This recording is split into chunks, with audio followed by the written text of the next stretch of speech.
Meus irmãos, a paz do Senhor Jesus, que Deus te abençoe, você que estará acompanhando este vídeo. Esse vídeo faz parte de uma das aulas do nosso núcleo do curso médio de teologia, núcleo 1269 do IBAD, Instituto Bíblico das Assembleias de Deus, a qual tem com muita honra por mim, presbítero Pedro Henrique, professor e monitor responsável deste núcleo. Eu tenho certeza que se você me acompanha até o final desse vídeo, você estará aprendendo um pouco mais da palavra de Deus.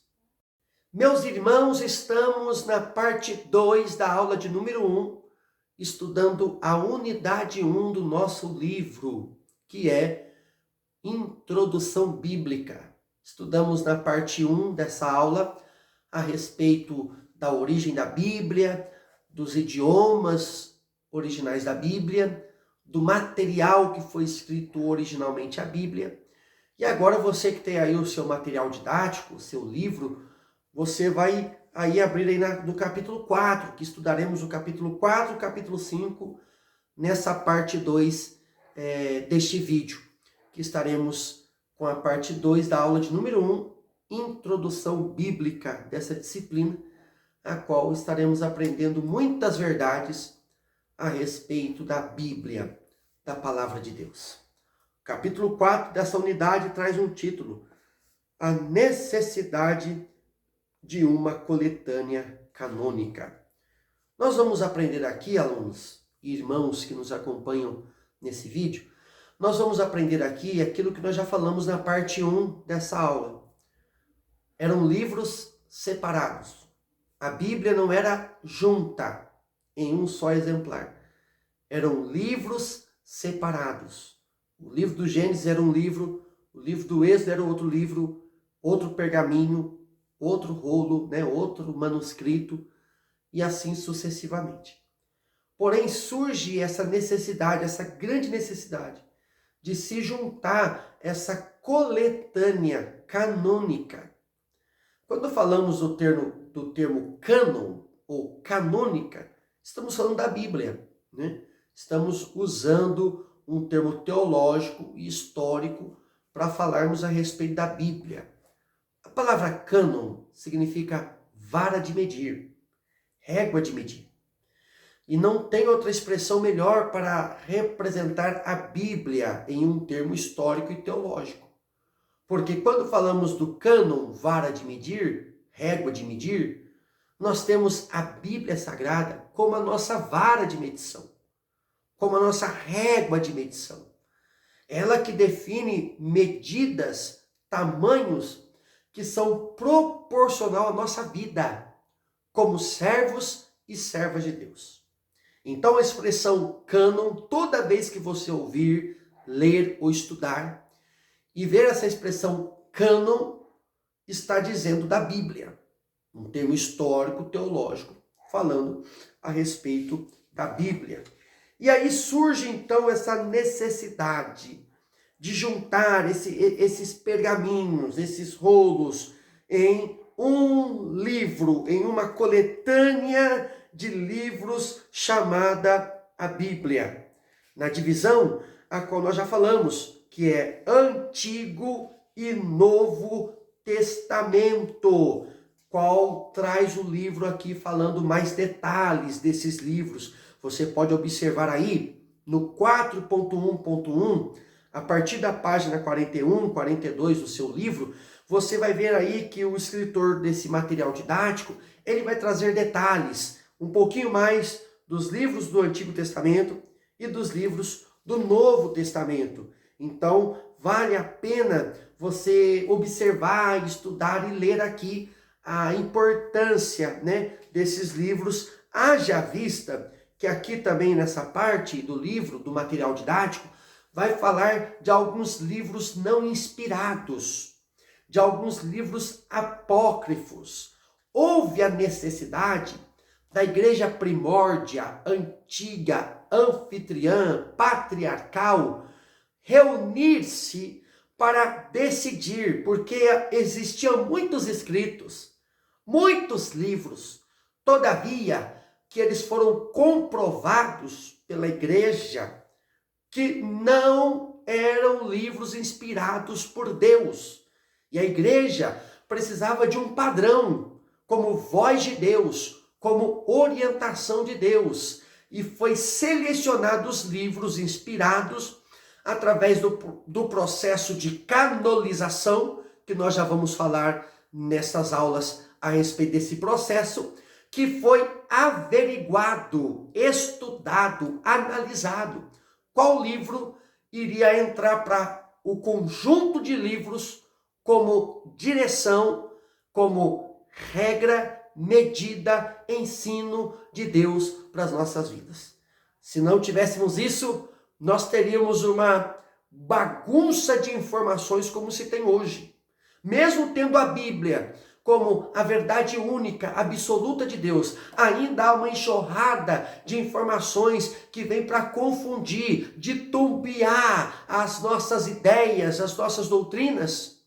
Imagina se nós não tivéssemos um guia padrão, um conjunto padrão, como ordem de Deus para as nossas vidas. É por isso que surge aí a necessidade de se juntar, de se unir, essa coletânea canônica.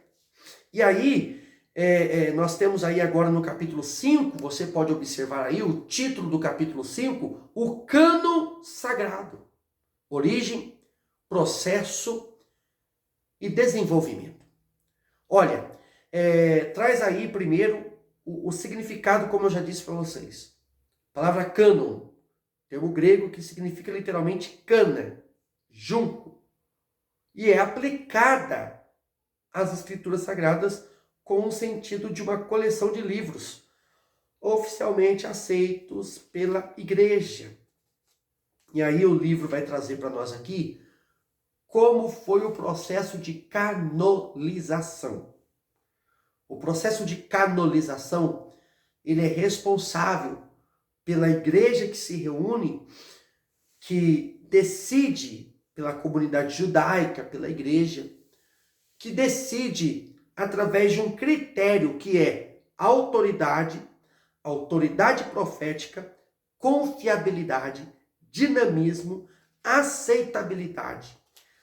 Esses critérios foram estudados, livro por livro. Eu disse para vocês aqui que existiam outros livros que são considerados como livros apócrifos. Esses livros não foram aceitos através do processo de canonização. Por quê? Porque foi olhado alguns critérios, e os critérios que foi observado para saber se aquele livro iria para o conjunto de livros ou não, primeiro, é a autoridade. É os livros que têm por conteúdo a autoridade de Deus. Como exemplo, assim diz o Senhor me disse, palavra do Senhor veio a mim. Se o determinado livro não tivesse essa expressão, ele era desconsiderado. Ele foi desconsiderado e não foi aceito no processo de canonização. Depois nós temos a autoridade profética, relacionado aos profetas, né? Relacionado aos profetas que eram de confiança. E interligado a isso, nós temos a confiabilidade. Confiabilidade de conteúdo.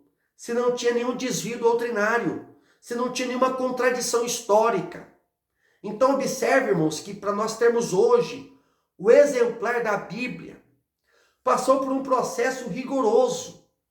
Infelizmente, alguns não creem na Bíblia como a palavra direta inspirada por Deus, mas a comunidade judaica, os judeus anfitriões, primórdios, a igreja primórdia, ela vai estudar criteriosamente cada detalhe de todos os 66 livros, para entenderem que não, esses livros são inspirados por Deus, seus escritores que escreveram, aproximadamente 41 autores, escritores, escreveram, não digo autores, porque o único autor da Bíblia é Deus, mas digo 41 escritores que escreveram a Bíblia, inspirados por Deus, seus conteúdos foi estudado. para ver se não tinha nenhuma contradição com aquilo que os apóstolos, aquilo que Moisés escreveu, aquilo que Jesus ensinou. Se você tiver por curiosidade, leia, dê uma estudada rápida em algum livro apócrifo, algum livro não inspirado.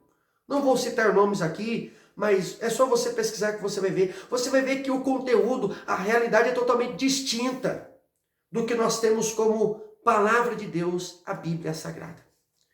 Então você, querido aluno, pode aí observar com mais detalhes, estudar com mais detalhes a respeito de todo o desenvolvimento, né?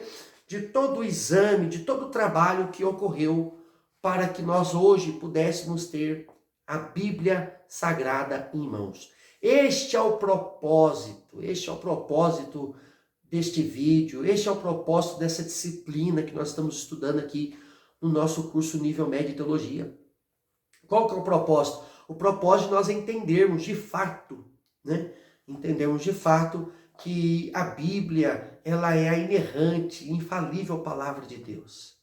Palavra de Deus inspirada para nós. Que Deus inspirou os seus servos para escreverem verdade de Deus e deixar como orientação de Deus para as nossas vidas. E nós vamos entender também, ao decorrer dessa disciplina, nós vamos entender o seguinte, que houve todo um processo, um trabalho, um esforço, uma dedicação para que hoje nós pudéssemos ter de uma forma prática, fácil, em nossas mãos, um exemplar da Bíblia Sagrada. Eu tenho certeza, você que está me acompanhando nesse vídeo, ou você é aluno do curso de teologia, do nosso curso de teologia, eu tenho certeza que você vai, a partir dessa disciplina, dar muito mais valor à Bíblia Sagrada. Querido aluno, querida aluna, querido irmão, estamos encerrando a aula de número 1. O próximo vídeo que você vai acompanhar aqui é a parte 1 da aula 2. Estudaremos a unidade 2 dessa disciplina que está aí no nosso livro. Lembrando a vocês que nós temos uma palavra-chave para os alunos do nosso curso que precisam anotar e salvar essa palavra-chave que nós estamos passando aí para que no final você junte essas palavras-chave e você possa me mandar no meu WhatsApp e você possa ter acesso à prova, para você fazer a prova dessa disciplina e avançar no processo do curso de teologia. A palavra-chave é cânon. Vai passar aí no vídeo. A palavra-chave é cânon. Você salva aí que a primeira palavra-chave da primeira aula desse livro, dessa disciplina, é cânon. Junte com as outras palavras que iremos passar aqui no final das aulas e depois você me mande e nós estaremos liberando para você fazer a prova e obter aí sua nota e avançar no processo do nosso curso Nível Médio de Teologia. Deus te abençoe, eu te aguardo na próxima aula.